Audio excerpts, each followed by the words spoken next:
नमस्कार।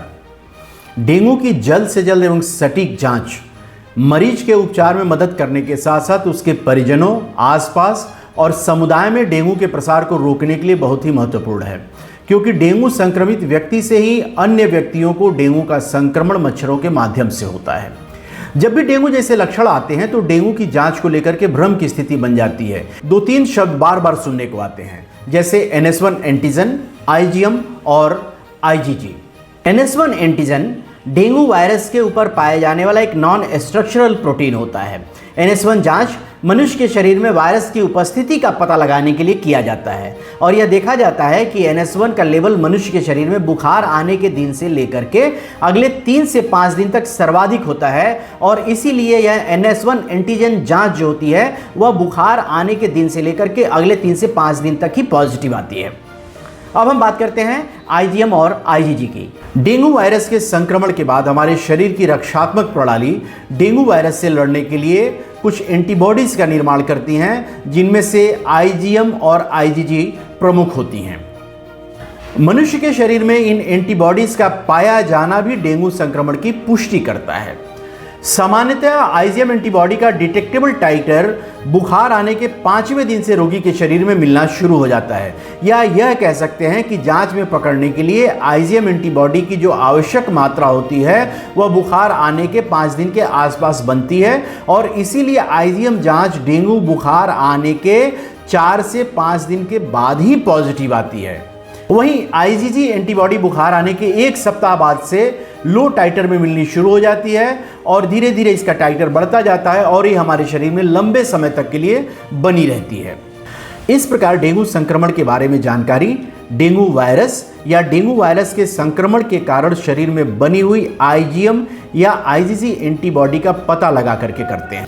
डेंगू संक्रमण की स्थिति में NS1 जांच बुखार आने के 3 से 5 दिन तक ही पॉजिटिव आता है, जबकि IgM जांच बुखार आने के 5 दिन के बाद ही पॉजिटिव आता है। डेंगू रोग में NS1 एंटीजन, IgM या IgG का पता लगाने के लिए कई तरह की जांचें होती हैं, किंतु सामान्यतः 3 तरह की जांचें प्रचलित हैं। पहला RDT यानी रैपिड डायग्नोस्टिक टेस्ट। इसका रिजल्ट मात्र 15 से 20 मिनट में आ जाता है और इस जांच के माध्यम से हम NS1 एंटीजन या एंटीबॉडी का पता लगा सकते हैं। लेकिन इस जांच में फॉल्स पॉजिटिव या फॉल्स निगेटिव आने की गुंजाइश होती है, इसलिए इसको कंफर्मेटरी टेस्ट नहीं माना जाता है। दूसरी जांच होती है ELISA विधि से। इसका रिजल्ट 1 से 2 दिन में मिल जाता है और इस विधि से NS1 एंटीजन या एंटीबॉडी का सटीक पता लगाया जाता है। तीसरी जांच होती है PCR और इसका रिजल्ट भी 1 से 2 दिन में आ जाता है, लेकिन सामान्यतः इस जांच को कराने की ज़रूरत नहीं पड़ती है। ELISA विधि से जो जांच होती है उसको पर्याप्त और सटीक माना जाता है।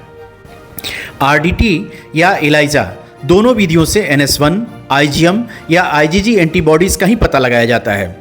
बस अंतर इतना होता है कि RDT की विश्वसनीयता कम होती है क्योंकि इसमें फॉल्स निगेटिव या फॉल्स पॉजिटिव आने की संभावना होती है, जबकि ELISA जांच सटीक एवं विश्वसनीय होती है। अब हम बात करते हैं कि विभिन्न जो जांच परिणाम हैं उनका अर्थ क्या होता है।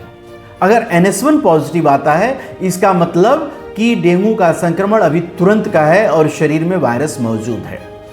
IgM पॉजिटिव आने का मतलब होता है कि संक्रमण कुछ ही दिन पहले का है और IgG पॉजिटिव आने का मतलब होता है कि संक्रमण पहले का है। NS1 या IgM के साथ अगर IgG भी पॉजिटिव आ रहा है तो यह बताता है कि संक्रमण दोबारा हुआ है, यानी सेकेंडरी इन्फेक्शन है और जो इशारा करता है कि रोग गंभीर हो सकता है। हमारे सरकारी आयुष्मान आरोग्य मंदिर यानी हेल्थ एंड वेलनेस सेंटर और नगरीय तथा ब्लॉक स्तरीय प्राथमिक एवं सामुदायिक स्वास्थ्य केंद्र पर तथा प्रत्येक जनपद के जिला चिकित्सालय स्थित सेंटिनल लैब में डेंगू की निःशुल्क जांच एवं सरकारी चिकित्सालयों में बेहतर इलाज की सुविधा उपलब्ध है। इसलिए याद रखें, यदि तेज बुखार आ रहा हो या डेंगू जैसे लक्षण दिख रहे हो तो देर न करें। निकट के स्वास्थ्य केंद्र पर तुरंत संपर्क करें एवं चिकित्सक के परामर्श के अनुसार जांच एवं इलाज कराएं।